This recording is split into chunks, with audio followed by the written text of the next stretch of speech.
एक बड़ी पुरानी कहावत है, तब पछताए होत क्या जब चिड़िया चुग गई खेत। अब श्रीलंका दौड़ा है आईएमएफ, और क्या आईएमएफ बचाएगा श्रीलंका को? क्या भारत की मदद श्रीलंका को काफी नहीं पहुंच पा रही है? तो वहीं दूसरी तरफ आखिर भारत के 21 MiG-29 को क्यों रोका गया? जानेंगे क्या कुछ चल रहा है रूस और भारत में। इसके अलावा बहुत कुछ, आइए जानते हैं इन खबरों को विस्तार से। ये जो छोटा सा देश देख रहे हैं आप, श्रीलंका, ये श्रीलंका अब दिवालिया होने के कगार पर है। जल्द ही श्रीलंका को बैंकक्रप्ट घोषित किया जा सकता है। और श्रीलंका जो चाय उत्पादन के लिए फेमस रहा है, और कभी आपको बता दें इस श्रीलंका पे कई राजवंशों का राज रहा है, अब आर्थिक तौर पर बुरी तरीके से तबाह हो रहा है। वैसे तो श्रीलंका को आर्थिक मदद पहुंचाने के लिए भारत ने $900 मिलियन की लाइन ऑफ क्रेडिट दी है।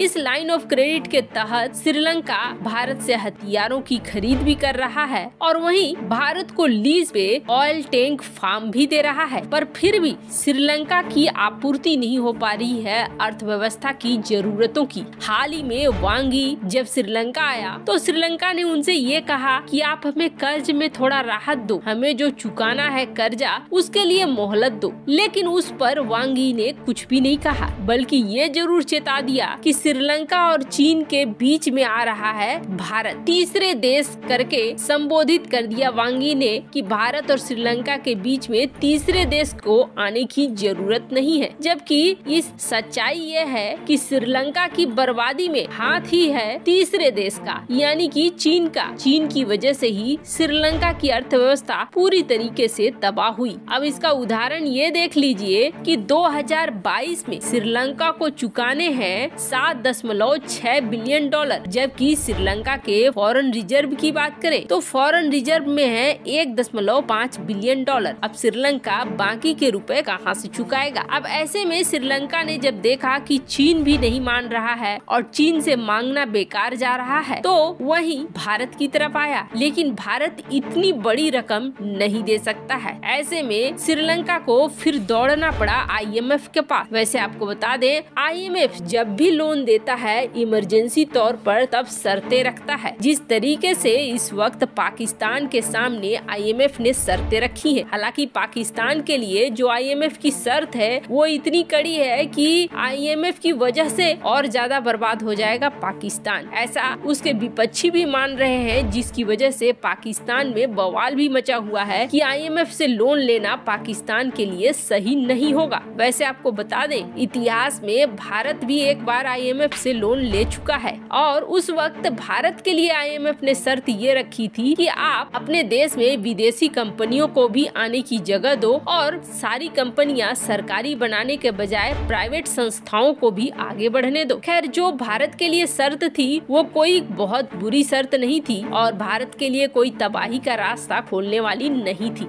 ये इस लोन के बाद भारत भी वापस से अपने पैरों पर खड़ा हो गया था। लेकिन अब श्रीलंका के लिए जो लोन देगा आईएमएफ, उसके लिए कौन सी शर्तें होंगी, ये शर्तें अभी निकल कर सामने नहीं आई है। लेकिन ये माना जा रहा है आईएमएफ को बिल्कुल कम शर्तों पर श्रीलंका को लोन देने के लिए मनाया जाएगा, और ये मनाने वाला कोई और नहीं बल्कि अमेरिका है। अमेरिका है जो पाकिस्तान को आईएमएफ को लोन देने से रोक रहा है, तो वहीं दूसरी तरफ श्रीलंका के लिए दरवाजे खोल रहा है। लेकिन फिर भी इस लोन के बाद क्या श्रीलंका वापस से अपने पैरों पर खड़ा हो पाएगा? ये निर्भर करे इस देश के शासन पर कि वो इन पैसों का इस्तेमाल कैसे करते हैं और कैसे श्रीलंका की अर्थव्यवस्था को वापस पटरी पर लाते हैं। खैर, श्रीलंका की बर्बादी तो तभी तय हो गई जब श्रीलंका ने बीआरआई प्रोजेक्ट पे बोला। आप बीआरआई प्रोजेक्ट का कॉन्सेप्ट समझिए। कर्जा चीन का, ब्याज मिलेगा चीन को, इंजीनियर आएंगे चीन से, रोजगार मिलेगा चीनियों को, स्टील और मटेरियल खरीदे जाएंगे चीन से। मतलब जितने फायदे वाली चीजें हैं सब जाएंगी चीन को, और बाकी जो नुकसान होगा वो जाएगा सामने वाले देश को। तो ऐसे में ये कर्ज का जाल नहीं है तो क्या है। खैर, जहाँ ये सब कुछ एक तरफ चल रहा है तो वहीं दूसरी तरफ रूस और भारत के रिश्तों में अचानक से ये सब कुछ क्या होने लगा है, जिसकी वजह से सवाल उठ रहे हैं कि क्या रूस और भारत के बीच अंदर खाने बहुत कुछ चल रहा है। एक तरफ कई क्षेत्रों में रूस और भारत एक दूसरे को सहयोग करते नजर आ रहे हैं। जहाँ तक भारतीय नौसेना के साथ रूसी नौसेना का उतरने का है, वो भी हाल फिलहाल में उतर कर सामने आ गई है। तो वहीं सेंट्रल एशिया के मुद्दे में भी रूस भारत की तरफ खिंचा हुआ है और रूस भारत के साथ चल रहा है।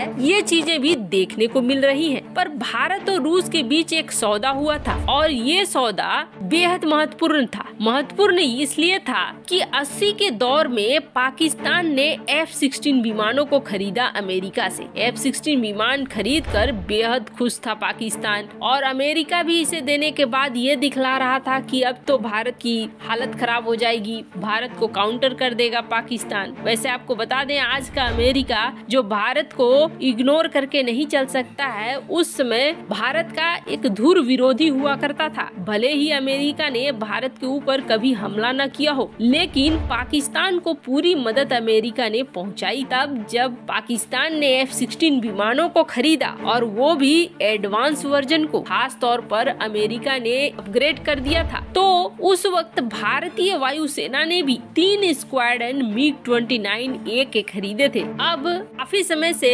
MiG-29 भारत इस्तेमाल करता रहा है, लेकिन 2021 में रूस ने भारत को एक ऑफर दिया और इस ऑफर के तहत रूस ने 21 MiG-29 विमानों का ऑफर दिया और कहा कि हम इसे अपग्रेड कर देंगे, इसे UPG स्टैंडर्ड किट के साथ लाएंगे। क्या है ये? तो ये दरअसल इसके एडवांस नए इंजन, नए एवियोनिक्स वगैरह के साथ ये विमान मिलने वाला था। भारतीय वायुसेना को इसकी मंजूरी भी मिल गई और अपग्रेड के लिए जिन एयर फ्रेम्स का इस्तेमाल करना था वो जाकर चेक किया भारतीय वायुसेना ने। दरअसल ये वो एयर फ्रेम्स थे जो रूस को किसी कस्टमर ने ऑर्डर दिया लेकिन बनने के बाद नहीं लिया गया। 20 सालों से ये एयर फ्रेम्स उसी तरीके से पड़े हुए थे। अब जब ये डील हुई 2021 में भारत और रूस के बीच, तब रूस ने इन एयर फ्रेम्स को दिखलाया और ये भी कहा कि चूंकि ये काफी समय से हमारे यहाँ पड़े हुए हैं, करीब 20 साल से, ऐसे में हम इन्हें रीजनेबल प्राइस में आपको दे देंगे पैसे, जिसके बाद ये डील फाइनल हुई। पर अब अचानक से भारतीय वायुसेना ने